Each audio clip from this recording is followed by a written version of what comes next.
King Arthur and His Knights by Elizabeth Lodor Merchant. The Seat, Perilous. This is the siege of Galahad. One spring morning the sun rose bright and beautiful over the high towers of Camelot. The birds were singing amongst the apple blossoms. The oak trees were shaking out their little tufts of greeny gold. The May blossoms were nodding their heads among the long grasses all spangled with dew. Camelot was hung with banners and flags. Its doors were decorated with silken curtains, and its pathways were arched with rainbows of flowers. Magnificent tapestries adorned the walls. Fresh rushes mixed with garlands covered the stone floors. Servants were hastening here and there with silver dishes containing cakes and fruit and honey and golden goblets and wine, for King Arthur's wedding day was close at hand, and Guinevere was on her way to Camelot with a train of ladies in waiting and a bodyguard of knights. They were bringing, too, the round table that had been made by Merlin, in imitation of the silver table brought so long ago by Joseph and the rich fisher to the country of west over the sea, Britain. And wouldn't the cost be greater than the reward of the history of alcohol at weddings?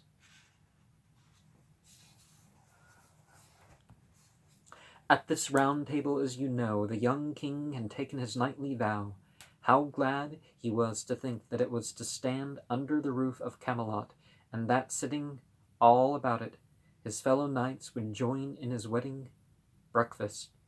He stood with Merlin in the great gateway of his royal castle, dressed in armor that shone like gold. All about him were his faithful courtiers, waiting to greet the strangers who were coming from the court of Lodor. The great company of the Round Table was to be completed today. Many knights had made the vow in times gone by. Some had failed to keep it, and some had been killed in battle. But today, the day before Arthur's wedding, every seat was to be filled. This was the king's purpose as he waited at the entrance of his castle in his armor of gold.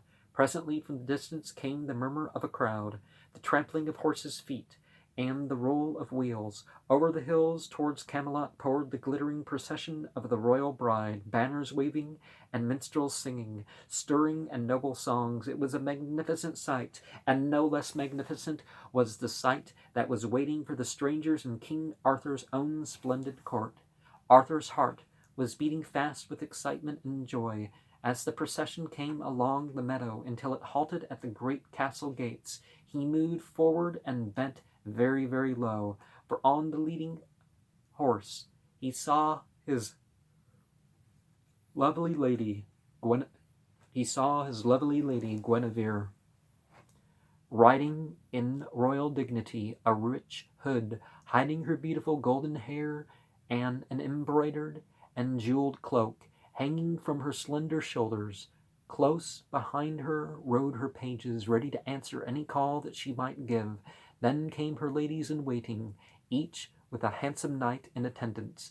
In the very midst of the procession marched a tall old man in white, crowned with a mistletoe, and singing songs to the sound of a harp that he held in his hands, while a number of men followed just behind, carrying the round table. So my stomach growls at the mention of the procession, huh? No, it's because I just ate dinner. King Arthur stepped forward and lifted Guinevere from her horse. Who knows what fond words he whispered to her before he set her on the ground. Then he took her hand and led her forward across the courtyard, between rows of smiling, bowing attendants, right into the castle of Camelot. with the knights and ladies who had come with her from her father's court, walking two and two behind. A beautiful throne had been set high on a dais for the princess, and Arthur led her up to it and saw her seat herself before he turned to welcome the noble company who had followed. He bowed over the hands of the fair ladies, and all the knights bent with stately courtesy in greeting. The royal table was brought in and put in the very middle of the hall. Arthur drew near and watched, while his servants placed the seats about it, and when they had set as many as it would hold, the king called to all the knights who belonged to the fellowship of the Round Table to gather around. From among the brilliant company in the hall, 100 knights stepped forward, all of whom had come with Princess Guinevere from the court of her father, King Lodor. As they approached the Round Table, Arthur counted them over one by one. When the 100 were complete, the king bowed to them once more. Then he turned to Merlin, who again stood beside him. Merlin took a roll of parchment, blazoned with many a noble coat of arms, from beneath his wizard's robe, and began to read aloud from it. He was reading the names of those among Arthur's own knights who had, for their courage and their goodness, their truth, charity, and uprightness, been considered worthy to join the noble fellowship of the Round Table. There's elements of that spirit in the whole Freemasonry thing. And offshoots like the OTO. And some were old and scarred with battle. Some were middle-aged, some were quite young, keen and vigorous to fight for honor and for the king. When the names rang down the hall, they stepped forward one by one, bowing to the Princess Guinevere as they passed the high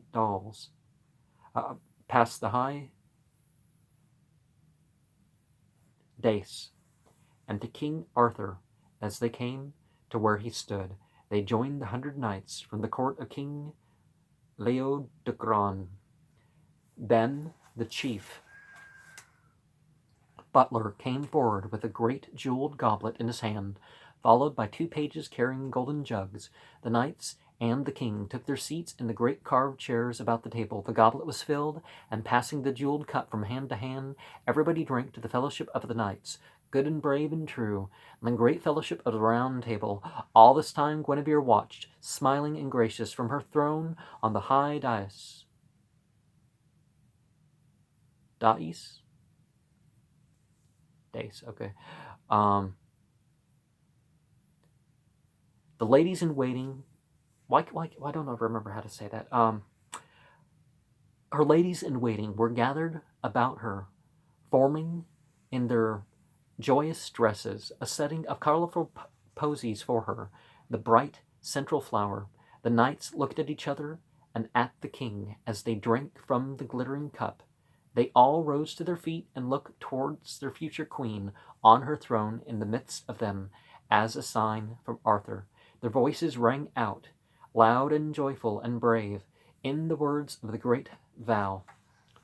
Doesn't that remind you of the Mass cup, back when the Mass cup was, just one cup? And doesn't that also remind you of the, because wiping it off is not going to protect you as well from germs and stuff as people think. And doesn't also remind you of magic potions and other transubstantiation myths that kind of predate that, but, saying the vow together. Anyway, the sound died away, and it was now the Princess Guinevere's turn to rise to her feet, sweet and fair and royal among them all. How proud and happy the king must have felt when he saw his lady standing among these bright and gallant gentlemen, accepting their promise of chivalry with so delicate a grace. Her hair shone in the light that fell from the high windows. Her silk gown swept softly to her little slippered feet. She curtsied very low to them all, and waved her pretty white hands. Then she sat down again among her ladies, and one by one the knights of the Round Table stepped gravely forward, and kneeling on one knee before Arthur, took the oath of loyalty to the king. And that's where we get the marriage proposal idea, where you get down on one knee, but, that's not necessary, unless it's somehow demanded of you, but typically not. Merlin stood by, his scroll of parchment again rolled up neatly in his hand. As each knight made his vow, the wizard bent his grave, wise head, but constantly he was gazing at the Round Table. He seemed as if in a dream to see the vision of the silver table, and Joseph and the rich fisher, and the shining cup that was called the Holy Grail, which, was originally a stone. The earlier Arthur stories. And there was no Camelot or Cameliard or anything, Then, while he looked at the Round Table, he saw a mysterious thing happen. On all the seats that were placed about it, letters of gold began to appear. They looked as if they were being written by invisible fingers holding an invisible pen. As Merlin watched, these letters grew bigger and brighter, so that they could be seen from quite a long way off. The old magician moved forward to read them the more clearly, and when he stood quite close to the table, the wonder on his face changed into great gladness, for he knew that good spirits were in the banqueting hall, and that they had come from that mysterious distant fairyland where the silver table and the shining cup had been hidden so many, many years ago. For what do you think had been written in each seat by the invisible fingers that held the invisible pen? No less than the name of each knight who had just risen from it to do homage to King Arthur, chief of them all. It was a sure sign to Merlin that the Round Table had been made by his own hands for these very knights, and that their names were written also about the silver table which had been lost to men. He called to the king and to the knights to come and read. They all gathered around, amazed, and spelt out the letters of their names, and then they took their places, shoulder to shoulder and hand to hand. But even as they did so, they saw that not every seat was filled. Two of them, one on Arthur's right and the other on his left, were still empty and unnamed. And shoulder to shoulder, heel to heel, is how people line up in Islam for the prayer, and in this era. And you also see plenty, around the circle, various rituals where that closeness is there. Two of them, one on Arthur's right and the other on his left, were still empty and unnamed. Okay. Then King Arthur was very much grieved and disappointed, for he had hoped that today the fellowship of the Round Table would be quite complete. But Merlin had, in an instant, seen into the future, and he knew the secret of those two empty seats. He laid his hand on the king's shoulder and consoled him. "Be patient," said the magician. "Be patient. In one empty seat you will very soon see somebody whom you know and admire already, though just now I shall not tell you who he is. On the other, the seat Perilous, no knight may sit today, nor tomorrow, nor for many years to come, and woe betide any knight who thinks that he may take his place at the Round Table in that place without a right. Look, see what dread legend is written there instead of a name." Arthur looked, and lo, he saw letters appear about that second empty seat, written not in gold but in flame. Marveling, he read the words, "I am the seat Perilous." Even as he finished reading the words, they faded away, but all the knights and all the ladies and Guinevere herself had seen the letters of flame, and throughout the court ran the murmur of the words, "That empty seat is the seat Perilous, and no knight may sit in it, today, nor tomorrow, nor for many years to come."